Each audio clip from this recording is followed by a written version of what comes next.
सबसे छोटे थे और लोग उन्हें प्यार से इनीगो कहकर पुकारते थे। उनका बचपन बड़े ही शान और शौकत एवं ऐशो आराम में बीता था।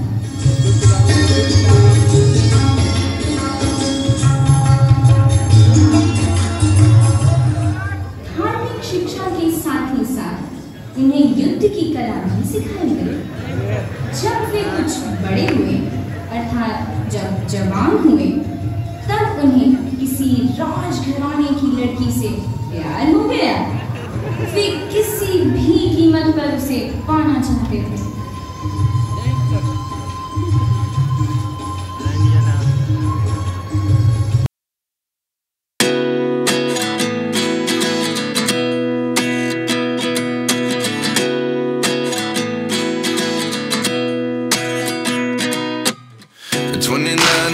Myself wondering what did happen to the last 10. I ran away with my life, fast forward, never turn back again. It's kind of funny that the more we pass time, the more we need to set them rewind. And 19 was the year I had to leave you, but now I'm seeing all the signs. Is this really happening? I can't believe it's true. I'm just as surprised as you. Is this really happening?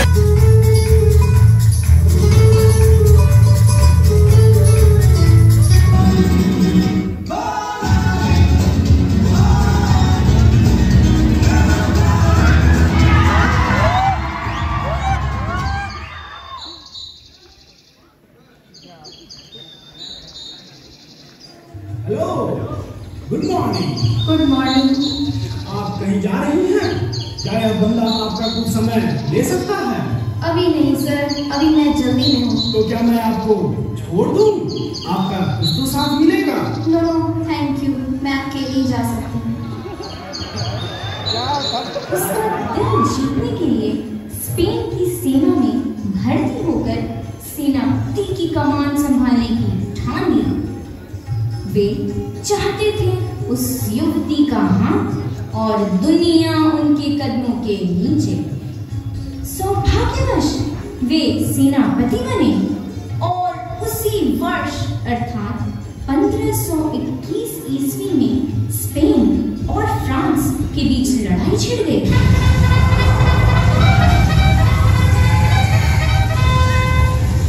इनीगो के लिए इससे अच्छा मौका और क्या हो सकता था?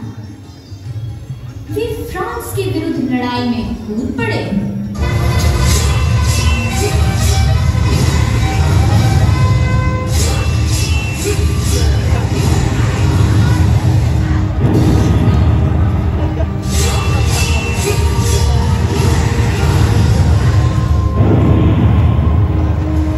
वे हर हालत में युद्ध में विजयी होकर अपने सपनों की राजकुमारी को प्राप्त करना चाहते थे।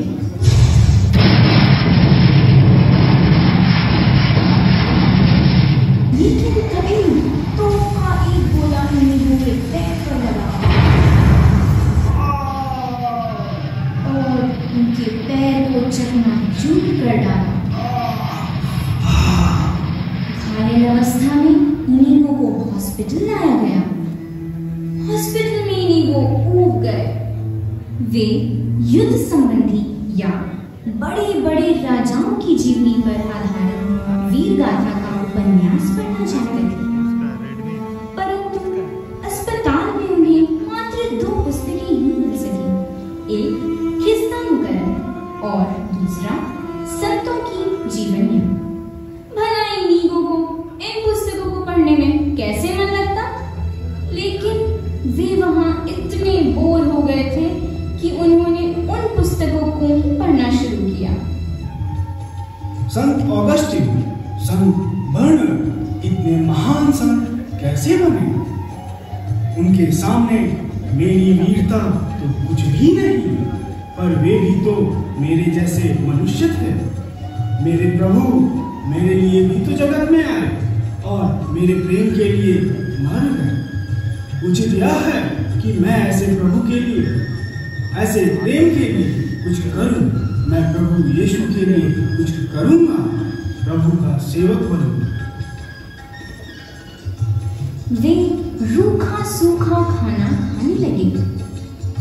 उन्होंने अपनी कमर कस ली, पैरों में खड़ाऊ पहन ली तथा लाठी पकड़कर गिरजाघर की ओर चल पड़े। गिरजाघर में प्रवेश कर मां मरियम की मूर्ति के चरणों में उन्होंने अपनी तलवार रख दी। इनको नंगे सिर हाथ में लाठी लिए, कंधे पर अंगोछा डाले, तीर्थ यात्रा पर निकल पड़े। चलते चलते उनके पैरों में सूजन हो गया तो वो एक पैर में ही चप्पल पहनने लगे, परंतु उनके चेहरे पर एक असीम शांति झलकती थी।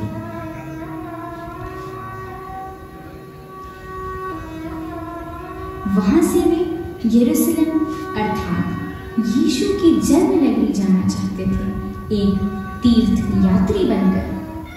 इतवार छोड़ सब दिन उपवास रखते और इस दिन भी भिक्षा भोजन में राख डालकर खाते, बड़ी जमीन पर सोते, नींद के लिए बहुत कम समय देते, घंटों प्रार्थना में विलीन रहते और प्रतिदिन पवित्र मीसा पूजा में हाजिर रहते। उनकी यह दशा देखकर शैतान तो जल गया।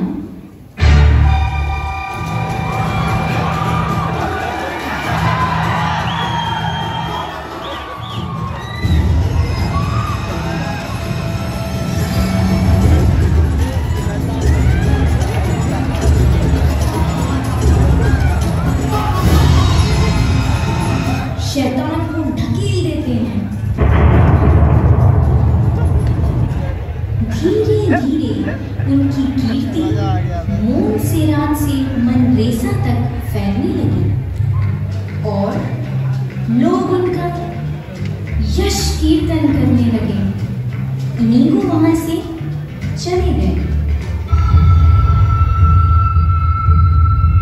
शहर से बाहर अदन घाटी नामक एक जंगल की गुफा, जो बहुत गहरा और अंधेरा था, वे वहीं रहने लगे। हमारे वीर को भी भय लगा, पर तपस्या की प्यास ने भय पर विजय पाई। प्रतिदिन वो अपने आप को लोहा युक्त घोड़े से निर्दयता से पीटते और 3-4 दिन अन्न पानी छोड़कर रखते थे। अंत में वहां के जड़वर और अस्पताल से लाई रोटी के टुकड़े पानी में डुबोकर खाते।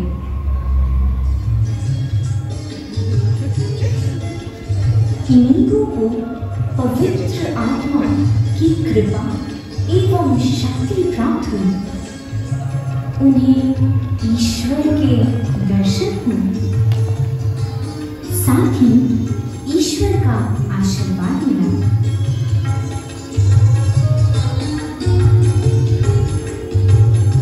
इस अनुभव के बाद उन्होंने संसार की एक सबसे महत्वपूर्ण किताब आध्यात्मिक साधना लिखी।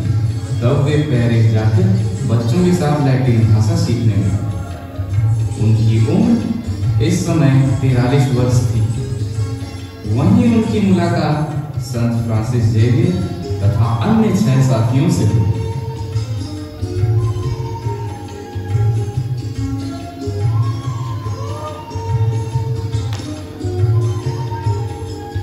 वे फ्रांसिस जेवियर से कहा करते थे, फ्रांसिस, मनुष्य को क्या लाभ यदि वह सारा संसार कमाए पर अपनी आत्मा ही खो दे। इस प्रकार इनीगो का नाम पड़ा इग्नासियस। अपने 6 साथियों के साथ उन्होंने यीशु समाज की अर्थात जेजुइट्स की स्थापना की। उनका स्वर्गवास आज ही के दिन अर्थात 31 जुलाई सन 1556 ईस्वी में रोम में हुआ। वे एक महान संत